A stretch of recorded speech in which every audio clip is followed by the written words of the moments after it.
posisi Wali Songo penyebar agama Islam di Nusantara. Maulana Malik Ibrahim, Maulana Makdum Ibrahim As-Samarkandi, disebut juga Syekh Maghribi, bersaudara dengan Maulana Ishaq, ulama terkenal di Samudra Pasai. Ayah dari Sunan Giri atau Raden Paku. Ibrahim dan Ishaq anak dari Maulana Jumadil Kubro dari Persia. Maulana Jumadil Kubro adalah generasi ke-10 dari Husain bin Ali, cucu Nabi Muhammad Shallallahu Alaihi Wasallam.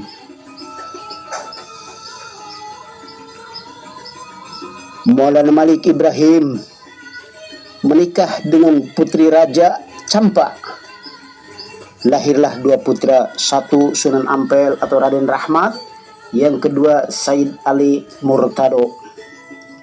Maulana Malik Ibrahim membuka warung kebutuhan pokok masyarakat dengan harga yang sangat murah dan mengobati masyarakat secara cuma-cuma atau sebagai tabib. Pernah juga mengobati yaitu raja, istri daripada Raja Campa, dan juga pernah mengajarkan cara bercocok tanam, mencangkul bersama dengan masyarakat. Beliau wafat tahun 1419 di Gapura, Gresik, Jawa Timur. Yang kedua Sunan Ampel adalah putra Maulana Malik Ibrahim. Aslinya adalah Raden Rahmat yang lahir tahun 1401 Masehi. Menikah dengan putri Adipati Tuban. Mempunyai putra penerus sebagai dakwah, yaitu Sunan Bonang dan Sunan Derajat. Muridnya adalah Raden Patah, putra Prabu Brawijaya Raja Majapahit. Raden Patah menjadi Sultan Demak pada tahun 1475 Masehi. Wilayahnya adalah Jawa dan Madura. Pelajaran agama Islam Sunan Ampel sangat sederhana dan mendasar.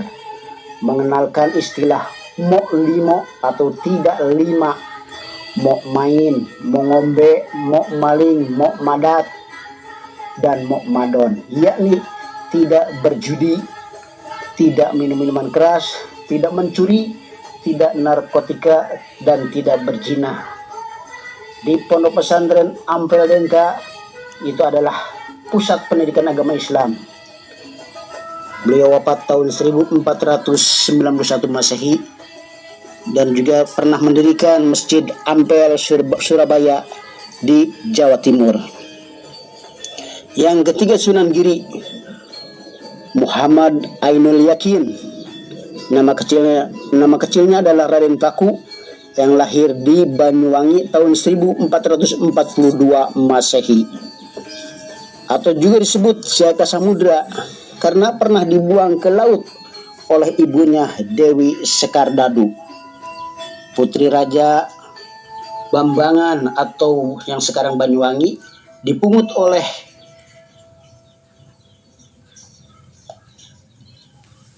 Nyai Semboja.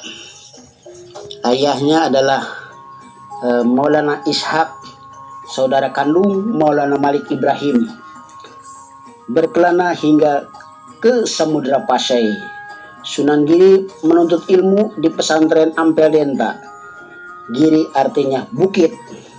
Sunan Giri penerus daripada Sunan Giri adalah Pangeran Singosari.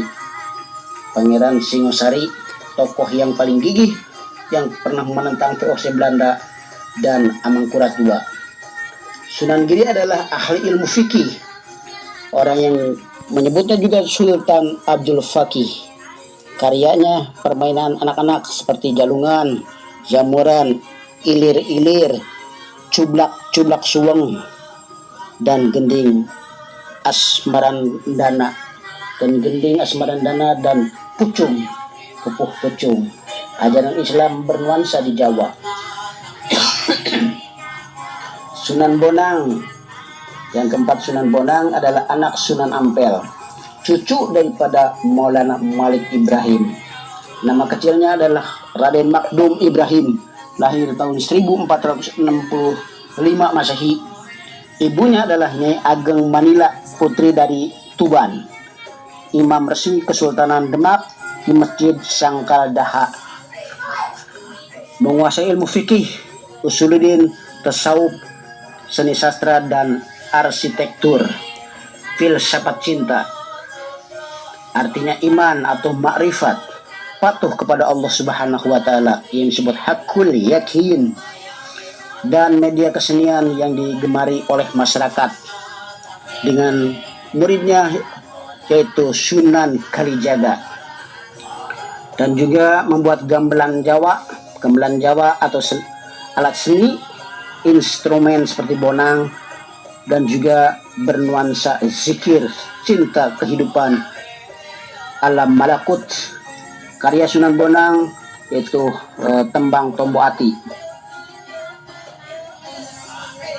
Dan juga pentas pewayangan mengubah lakon dan memasukkan tafsir-tafsir khas Islam, kisah Pandawa, Kurawa atau Pandawa Astina, perang Nafi dan Isbat dalam pewayangan. Yang kelima adalah Sunan Kalijaga, lahir tahun 1450 Masehi atau disebut juga Raden Said.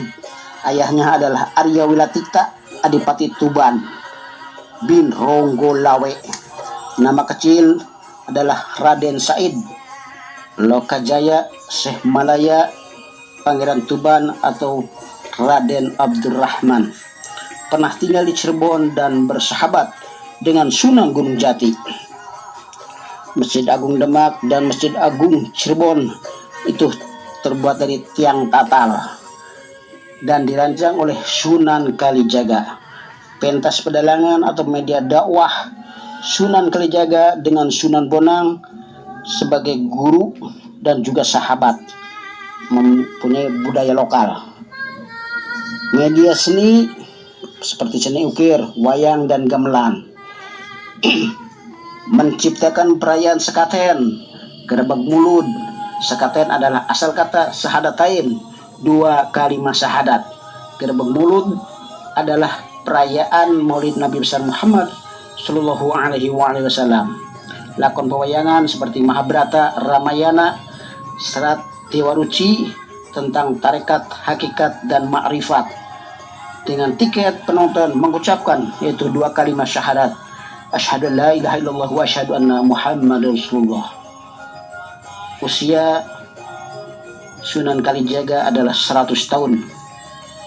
Berwilayah di kota Demak. Yang keenam adalah Sunan Gunung Jati atau disebut juga Syarif Hidayatullah, lahir tahun 1448 Masehi. Ibunya adalah Nyai Rara Santang, putri Raja Pajajaran atau Raden Manahrasa atau juga disebut Prabu Siliwangi. Ayahnya adalah Sultan Syarif Abdullah Maulana Huda, pembesar Mesir. Pembesar Mesir berketurunan Bani Hashim dan dari Palestina. Ia mendirikan Kesultanan di Cirebon atau disebut Kesultanan Pakungwati, wilayah pesisir Cirebon, Pasundan, dan Priangan. Bersama putranya Maulana Hasanuddin, Sunan Gunung Jati berekspedisi ke Banten. Penguasa setempat yaitu Pucuk Umun akhirnya menyerahkan secara sukarela kepada putranya Syekh Syarif Hidayatullah di wilayah Banten menjadi cikal bakal Kesultanan Banten.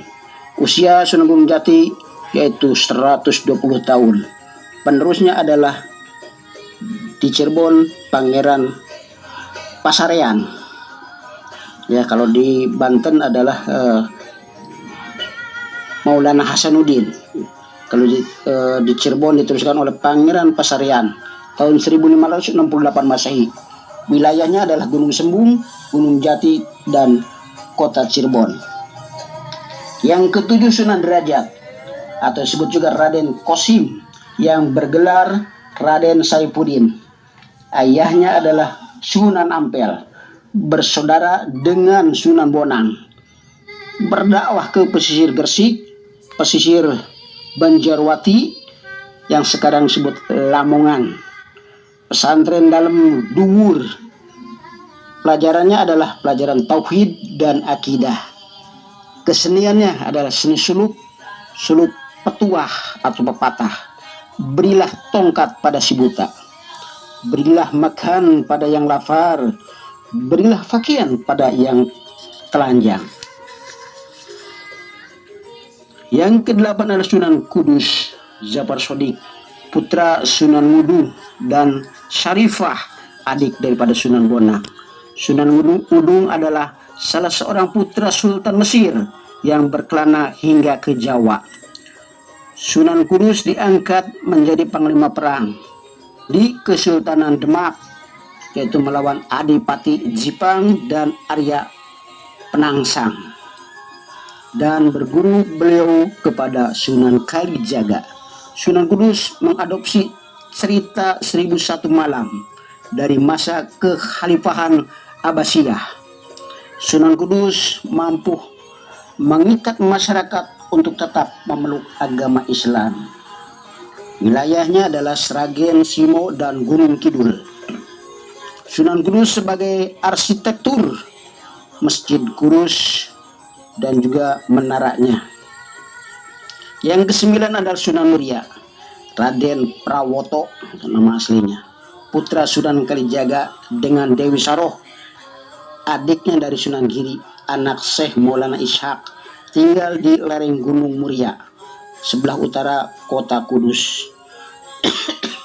Cara berdakwahnya banyak mengambil cara dakwah ayahnya Sunan Kalijaga. Senang tinggal di daerah terpencil, bergaul dengan rakyat jelata. Keterampilan yaitu bercocok tanam, berdagang, dan melaut, ahli memecahkan masalah. Wilayahnya itu Jepara dan Tayu, Kudus dan Fatih. Hasil karyanya adalah seni pupuh sinom dan pupuh kinanti. Itulah para wali Songo, wali 9. Posisi wali Songo, penyebar agama Islam di Nusantara. Hamdan wa syukron lillah, mung sakitu anu kapihatur, nada ampunnya paralun nuka suhun, hampura anu kateda waninggalih anu kapamrih. Nyanggakeun sabrang salayang kalabat cabe mah henteu, nyanggakeun tambih lumayan kalabat sae mah henteu. Saninten buah saninten dicandak ka parapatan, hapunten abdi hapunten bilih aya kelepatan. Bogo jeung beunteur di sawah, di baturan pependeyan, sanes teu sono teu betah, da waktos teu ngawidian. Jauh tanjakan kudana boda sarideung, jauh komo abdi sono pigeusana neundeun tineung. Piti kukur nahaur, kerak mah naawi gombong. Amit mundur amit mungkur, kasadaya anu narongton. Mugi ditebangkeun deui, nyambungkeun silaturahmi. Akhirul kalam, billahi taufik wal hidayah. Wassalamualaikum warahmatullahi wabarakatuh. Cag.